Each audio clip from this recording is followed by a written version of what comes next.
नमस्कार दोस्तों, स्वागत है आप सभी का फिर से एक बार हमारे YouTube चैनल फूड डॉक्टर में, जहां पर हम चर्चा करते हैं कई सारे फूड इंग्रेडिएंट के बारे में, न्यूट्रिशन के बारे में, उसके रोल्स के बारे में और उसके बेनिफिट्स के बारे में। कई सारे ऐसे प्रोडक्ट्स की भी चर्चा करते हैं जो स्वास्थ्य के लिए बहुत बेनिफिशियल हैं। तो दोस्तों, अगर आपने हमारे चैनल को सब्सक्राइब नहीं किया है तो हमारे चैनल को सब्सक्राइब करें, वीडियो पसंद आए तो लाइक करें और ज़्यादा से ज़्यादा शेयर करें। आज का वीडियो दोस्तों बहुत अलग होने वाला है। आज हम फूड इंग्रेडिएंट, फूड न्यूट्रिशन और फूड हेल्थ के बारे में चर्चा नहीं करके गवर्नमेंट के कुछ पॉलिसीज़ के बारे में चर्चा करने वाले हैं, जिससे कि इस तरह के जो प्रोडक्ट बना रहे हैं लोग, जो इस तरह के सामान बना रहे हैं, उनको काफ़ी परेशानी होती है। कुछ गवर्नमेंट की पॉलिसीज़ ऐसे हैं जो शायद हमारे नज़रिए में हमें पसंद ना आ रहा है और हमें ये लगता है कि इसके वजह से इस चीज़ के प्रोडक्शन में बहुत हिंड्रेंस है। तो दोस्तों, मैं सरकार से इस आने वाले बजट में आग्रह करना चाहता हूँ कि अगर कुछ ऐसे फैसले लिए जाएं जो हम लोगों के लिए बेनिफिशियल हो, इस तरह के फूड मैन्युफैक्चरर जो हैं, जो हेल्थ बेनिफिशियल प्रोडक्ट बना रहे हैं, उसके लिए बढ़िया हो, जो अपने ट्रेडिशन को प्रिजर्व करने में मदद करते हैं, जो अपने भारत के संस्कृति और टेस्ट को प्रिजर्व कर रहे हैं, वैसे लोगों के लिए कुछ राहत जीएसटी में ज़रूर होनी चाहिए। जैसे कि दोस्तों, बहुत सारी प्रोडक्ट ऐसी होती है जो लोकल स्केल पे बनाई जाती है और वहाँ का रीजनल प्रोडक्ट होता है। दोस्तों, रीजनल प्रोडक्ट बहुत सारे हैं। ईस्टर्न इंडिया की बात किया जाए तो ईस्टर्न इंडिया का एक बहुत प्रोमिनेंट प्रोडक्ट है सत्तू।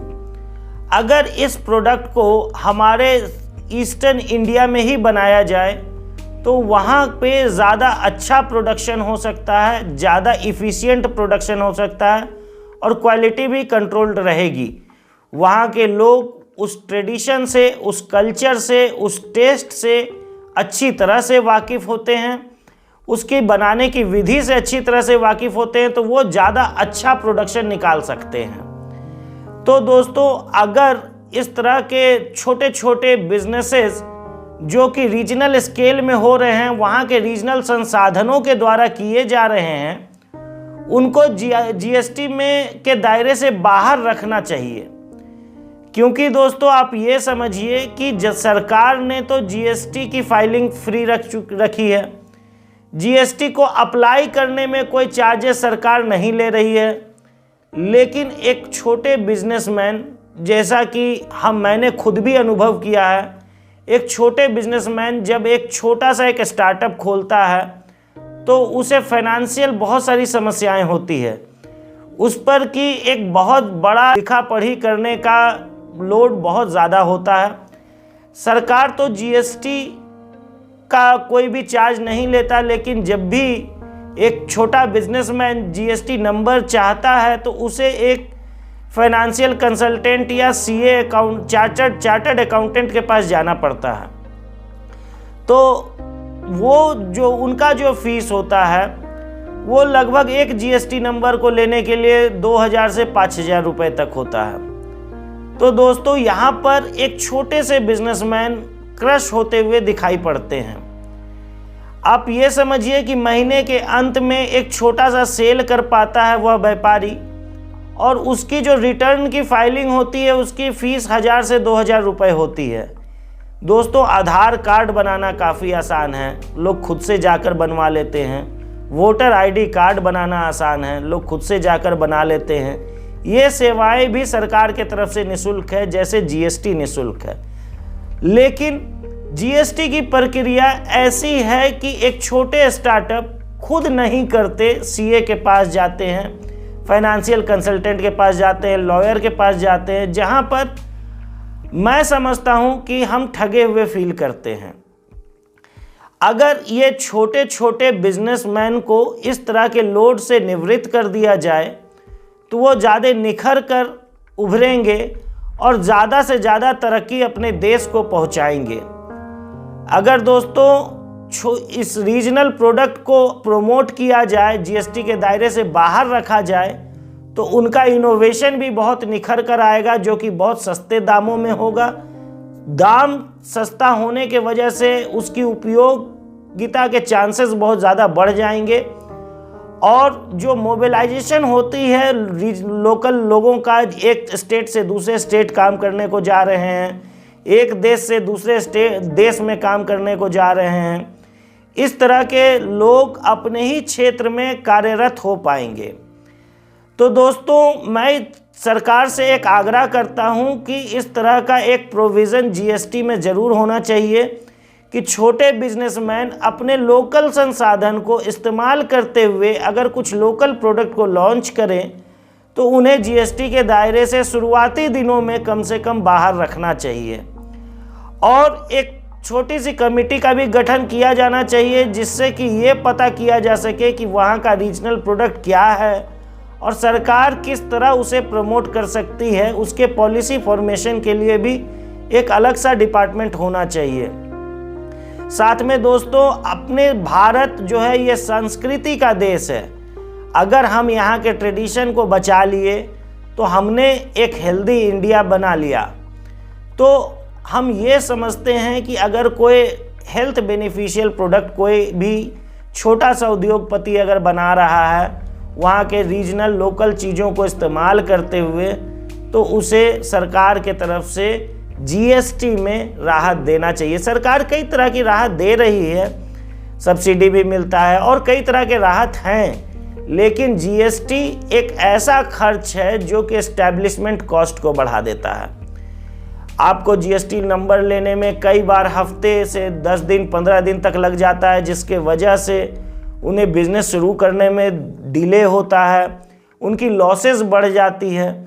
और इसी प्रकार शुरुआती दिनों में जब वो टैक्स भरने में असक्षम होता है तो उसे सीए और फाइनेंशियल अकाउंटेंट जो होते हैं कई तरह के रास्ता सिखाते हैं कि नील टैक्स किस तरह से भरी जाए, टैक्सेस किस तरह से बचाया जाए।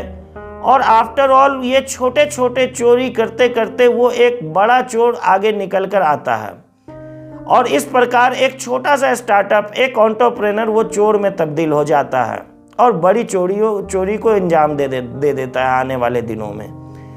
तो छोटे तरीके से जब कोई प्रोडक्ट बनता है, इतने अनऑर्गेनाइज्ड बिजनेसेस हैं इंडिया में कि कई बार इसकी बेनिफिट ऐसे भी सरकार को नहीं मिल रही है। तो क्यों ना सरकार खुलेआम इन चीज़ों को टैक्स फ्री कर दे ताकि ज़्यादा से ज़्यादा लोग उस चीज़ पे काम करें, ज़्यादा से ज़्यादा लोकप्रियता उस चीज़ की बढ़े और बाद में जब बिजनेस एक सर्टेन ग्रोथ अचीव कर ले तब उन्हें टैक्स के दायरे में लाया जाए।